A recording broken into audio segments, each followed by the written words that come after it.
So, good morning class. How are you all? Let us start from where we left in our previous class. Today we are supposed to start with irrigation. All living beings needs water to live.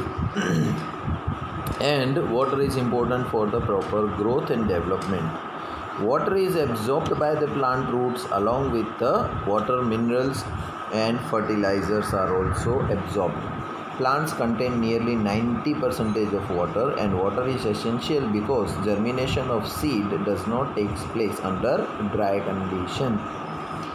Nutrients dissolved in water are transported to each part of the plant, and water also protects the crop from both frost and hot air currents.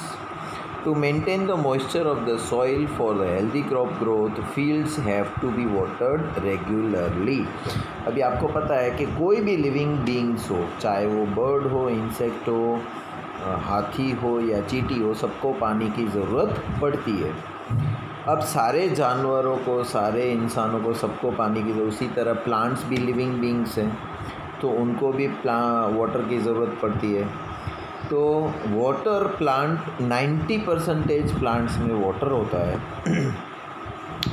और water के बगैर तो photosynthesis possible नहीं है, क्योंकि leaves जो होते हैं, सीड्स जो होते हैं वो ड्राई हो जाएंगे, पानी नहीं मिलेगा। तो जर्मिनेशन के लिए भी महत्वपूर्ण है पानी उनके लिए।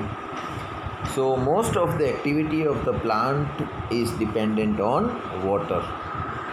The supply of water to the crops at regular intervals is called irrigation. जैसे कैसे हम लोगों को जब जब प्यास लगती है तब हम पानी पीते हैं, राइट? अभी प्लांट्स तो बोलेंगे नहीं कि मुझे प्यास लगी है पानी पिलाओ। तो रेगुलर इंटरवल्स पे प्लांट्स को पानी देते रहना चाहिए और ना पेड़ सूख जाते हैं। तो रेगुलर इंटरवल्स पे जब हम पानी देते हैं उसको हम बोलते हैं irrigation. The time and frequency of irrigation varies from crop to crop. अभी हर क्रॉप्स का अपना अपना अलग अलग रिक्वायरमेंट होता है पानी का। कोई एक गिलास पीता है, कोई एक बाल्टी पीता है. Soil to soil and season to season.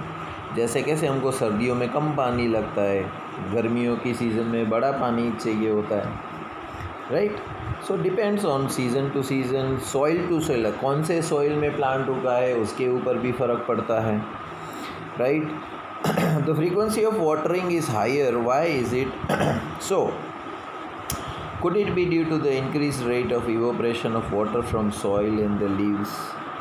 तो हर जगह पर आजू बाजू के मौजूदा वातावरण की वजह से हर एक प्लांट की अपनी अपनी सीज़न वाइज अलग अलग पानी की रिक्वायरमेंट रहती है. Source of irrigation. अभी पानी आएगा कहाँ से? The source of water for irrigations are wells, tubewells, ponds, lakes, rivers, dams and canals.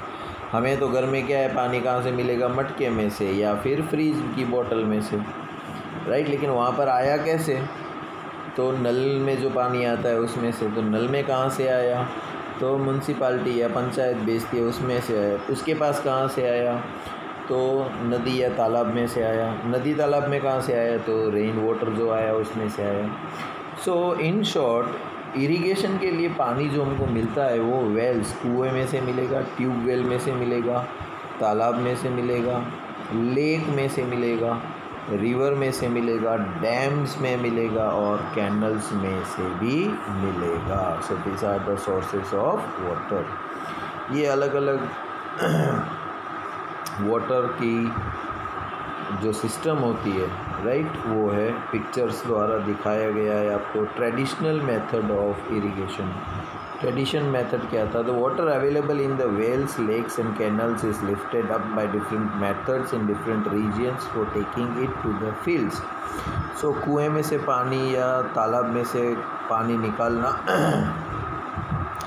Cattle और human labour is used in this methods. तो या तो इंसान मेहनत करके पानी बाहर निकालेगा या फिर जानवरों की मदद से पानी बाहर निकाला जाएगा. देखो यहाँ पर इंसान है और यहाँ पर जानवर है जो पानी बाहर निकालने की कर रहे हैं कामगिरी, राइट?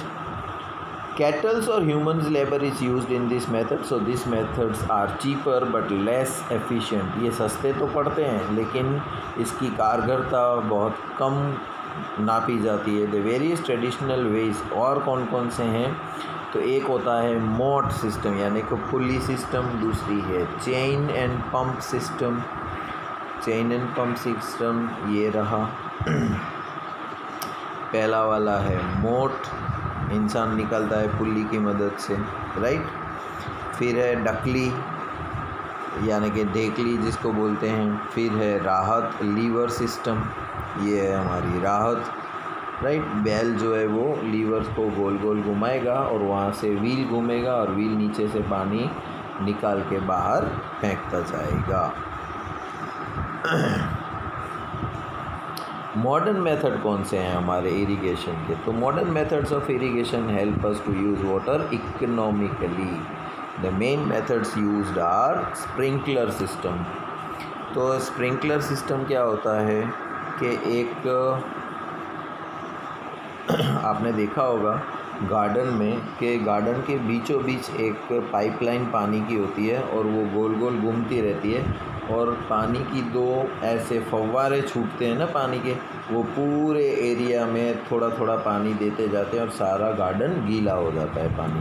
इसको बोलते हैं sprinkler system. This system is most useful on the uneven land where sufficient water is not available. एक तो लैंड हमारा जो है वो अनइवन होता है, राइट, ऊंचा नीचा होता है कहीं पर, और जहाँ पर पानी जो है वो सफिशिएंट बहुत कम होता है, राइट, उसमें ये सिस्टम लगाया जाता है. The perpendicular pipes having rotating nozzles on the tops are joined to the main pipeline at regular intervals.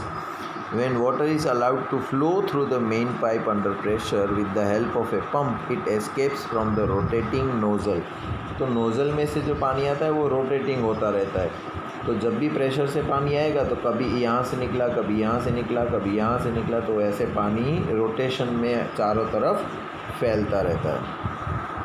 It gets sprinkled on the crop as it is if it is raining. ऐसे लगता है जैसे बारिश कैसे आ रही होती है, बूंदें गिरती रहती है ना, उसी तरह स्प्रिंकलर की तरह पानी फैलता रहता है on the crop as if it is raining. Sprinkler is very useful for the lawns, coffee plantation and several other crops.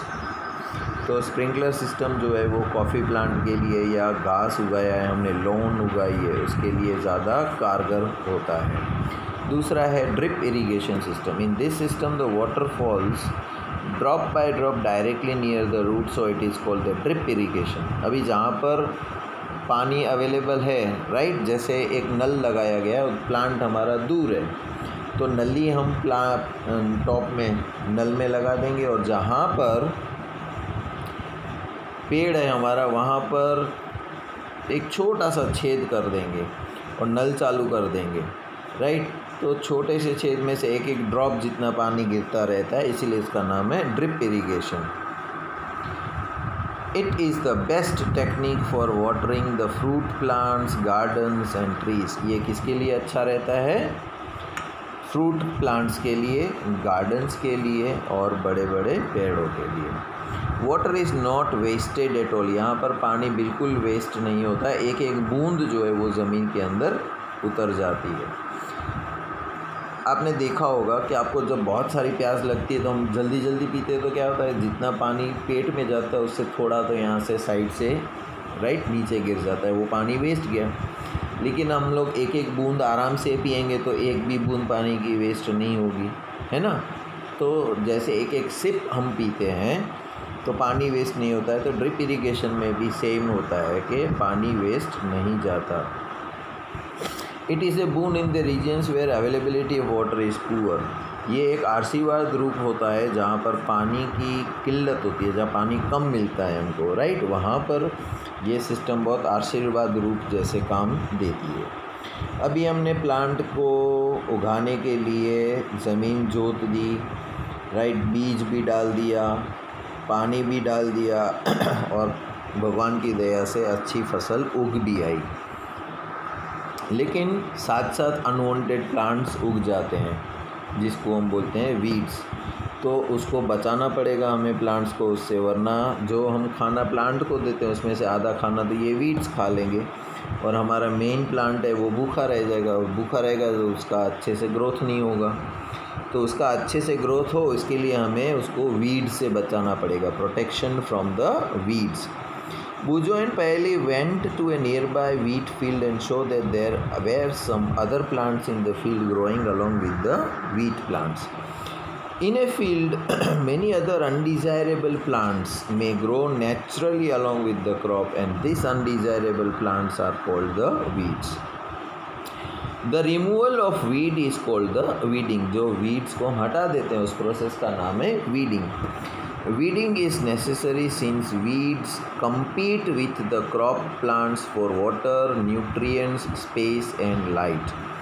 Thus they affect the growth of the plant. Some weeds interfere even in harvesting and may be poisonous for animals and human beings. कोई weeds तो जहरीला भी होता है, तो इसके लिए भी उसको हटाना बहुत ज़रूरी बन जाता है। Farmers adopt many ways to remove the weeds and control the growth. Tilling before sowing of crops helps in uprooting and killing of the weeds. जब हम खेत को टिलिंग करते हैं तभी बहुत सारे अनवांटेड प्लांट्स जो हैं वो उखड़ जाते हैं, which may then dry up and get mixed in the soil. The best time for the removal of weed is before they produce flowers and seeds. उसमें फूल लगे उससे पहले ही उसको हटा देना चाहिए, वो उसका बेस्ट टाइम होता है। The manual removal includes physical removal of the weeds by uprooting और cutting them close to the ground from time to time, and this is done with the help of a khurpi. A seed drill is also use to uproot the weeds. तो ये दो हथियार use होते हैं। Weeds are also controlled by using certain chemicals called weedicides. कुछ weeds को ख़त्म करने के लिए उसके ऊपर दवा छिड़की जाती है, राइट। वीडीसाइड्स का एग्जांपल है 2,4-D, इसका नाम है। This are spread in the field to kill the weeds, they do not damage the crop. इसका फ़ायदा ये होता है कि ये सिर्फ वीड्स, अनवांटेड प्लांट्स होते हैं उसको ही मार डालते हैं, राइट। दूसरे प्लांट्स जो बाजू में उगे उसको कोई असर नहीं करते हैं। These are sprayed in the fields to kill the weeds. They do not damage the crops. The weedicides are diluted with water to the extent required and sprayed in the field with a sprayer.